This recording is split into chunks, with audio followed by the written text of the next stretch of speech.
કે આજે સવારે 7 વાગ્યાથી અયોધ્યામાં એટલી બધી ભીડ છે કે પોલીસે દર્શન અટકાવી દેવા પડ્યા છે।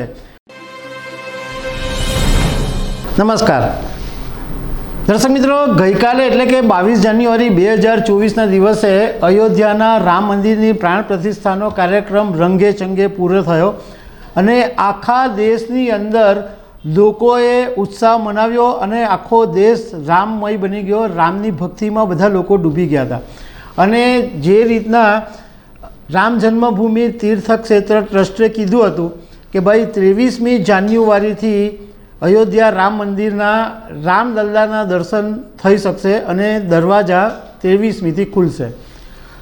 દર્શક મિત્રો, તમને જાણીને નવાઈ લાગશે કે આજે સવારે 7 વાગ્યાથી અયોધ્યામાં એટલી બધી ભીડ છે કે પોલીસે દર્શન અટકાવી દેવા પડ્યા છે।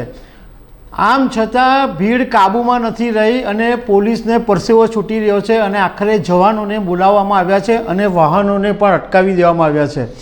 એટલી બધી ભીડ અયોધ્યામાં થઈ ગઈ છે, તો એના વિશે તમારી સાથે વાત કરીશું। મારું નામ રાજેશ શાહ છે અને તમે જોઈ રહ્યા છો ખબર છે.com। દર્શક મિત્રો, શ્રી રામ જન્મભૂમિ તીર્થ ક્ષેત્ર ટ્રસ્ટે પહેલાંથી જ કીધું હતું કે 22મી જાન્યુઆરીએ પ્રાણ પ્રતિષ્ઠાનો કાર્યક્રમ છે અને બીજા દિવસથી મંદિરના દરવાજા દર્શન માટે ખુલશે, પરંતુ લોકો રામલલ્લાના દર્શન કરવા માટે એટલા બધા અધૂરા હતા કે 22મી જાન્યુઆરીએ રાત્રે જ લોકો મંદિરમાં ઘૂસી ગયા હતા અને એટલી બધી અફડાતફડી મચી ગઈ અને પોલીસને કંટ્રોલ કરવો મુશ્કેલ પડી ગયો। રામ મંદિરમાં રાત્રે શયન આરતી થઈ અને લોકોને કહેવામાં આવ્યું હતું કે ભાઈ આજે દર્શન નથી ખુલવાના, કાલથી ખુલવાના છે, પણ લોકો માન્યા નહીં અને મંદિરની અંદર ભારે ભીડ એકઠી થઈ ગઈ। એ પછી આજે એટલે કે મંગળવારે સવારે 7 વાગ્યાથી રામલલ્લાના દરવાજા ખુલ્યા 7 વાગે, તો એ પહેલાં આખી રાત લોકો ત્યાં સૂઈ ગયા હતા સવારના પોરમાં દર્શન કરવા માટે અને પછી એટલી બધી ભીડ ભેગી થઈ ગઈ કે પોલીસને પરસેવો પડી ગયો અને કંટ્રોલ કરવું મુશ્કેલ પડી ગયું। પોલીસે દરેક જગ્યાએ બેરિકેડ મૂકી દીધા અને આ રામલલ્લાના દર્શન કરવા માટે 4 થી 5 એવા સિક્યોરિટીના ચેકિંગ પોઈન્ટ છે કે જે ચેક કરીને જવા દેવામાં આવે છે।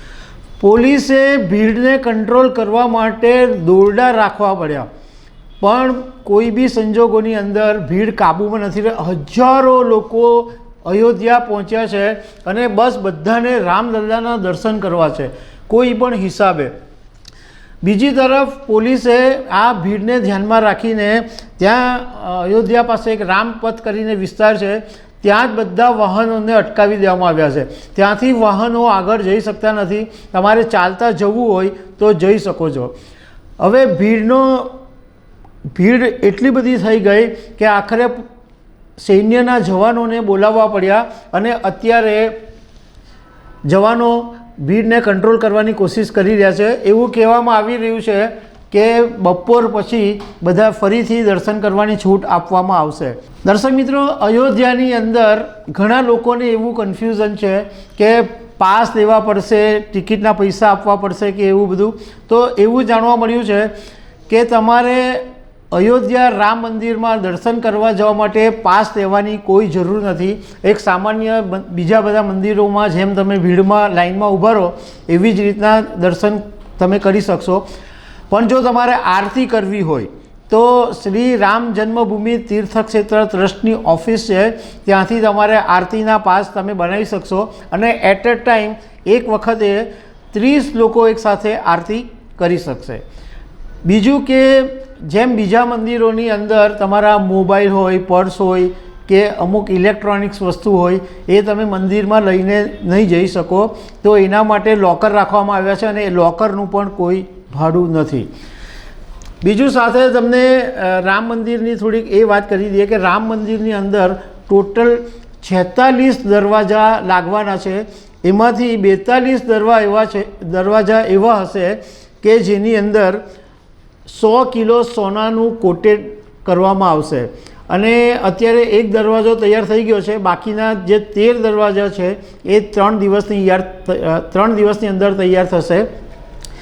4 દરવાજા એવા છે કે જેના પર સોનાનું કોટેડ નહીં હોય અને એ દરવાજા મહારાષ્ટ્રમાંથી મંગાવેલા સાગના લાકડામાંથી બનાવવામાં આવ્યા છે અને એની પર જે કોતરણી કામ કરવામાં આવ્યું છે એ હૈદરાબાદના કારીગરોએ કર્યું છે.